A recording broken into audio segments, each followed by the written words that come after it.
नमस्कार मंडळी, पुन्हा एकदा तुम्हा सर्वांचं आपल्या लाडक्या यूट्यूब चॅनलमध्ये मनापासून स्वागत आहे.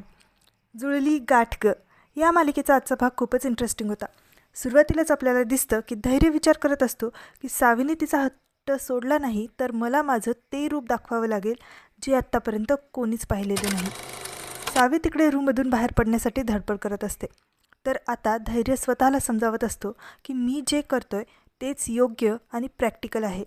सावीला नमवायचं असेल तर असंच वागावं लागेल. आता सगळे जेवण्यासाठी बसलेले असतात तेव्हा भास्कर म्हणतो, सावीला शोधण्यासाठी कोणी आलं तर काय उत्तर द्यायचं. तेवढ्यात रीना पराग तिथे सावीला शोधत येतात आणि रीना सरळ वहिनींनाच सावी कुठे आहे असं विचारते. पण वहिनी काय सांगणार. मग धैर्यच म्हणतो, ती आजारी आहे, आराम करते, उठली की तुम्हाला कॉल करायला सांगेल आणि त्यांना बाहेर घालवून देतो. तेव्हा रीना परागला डाऊट येतो. बाहेर येऊन पुढे काय करायचं याचा ते दोघं विचार करत असतात. तेव्हा सावी एक नोट लिहून खिडकीतून रीनाकडे फेकते.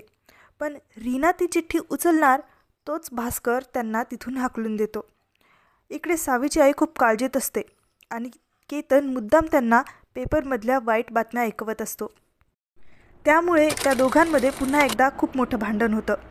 इकडे धैर्यची चांगलीच वाट लागते जेव्हा पत्रकार सावीचा इंटरव्ह्यू घेण्यासाठी त्याच्या घरी पोहोचतात. कारण सावी रूममध्ये नसतेच. तेव्हा धैर्य तिला इंटरव्ह्यूसाठी आणणार कुठून. त्याला तर टेन्शननं घामच फुटत असतो.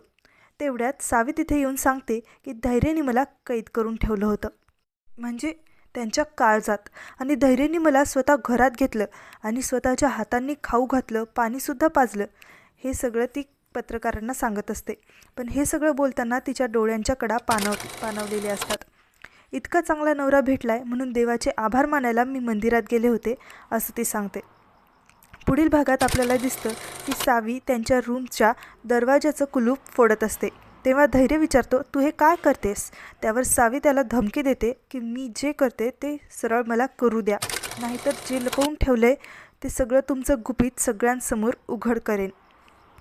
आता पुढे काय होणार हे पाहणं खूप इंटरेस्टिंग असणार आहे. तेव्हा पुन्हा भेटू उद्याच्या भागाबरोबर. तोपर्यंत आनंदी रहा, काळजी घ्या.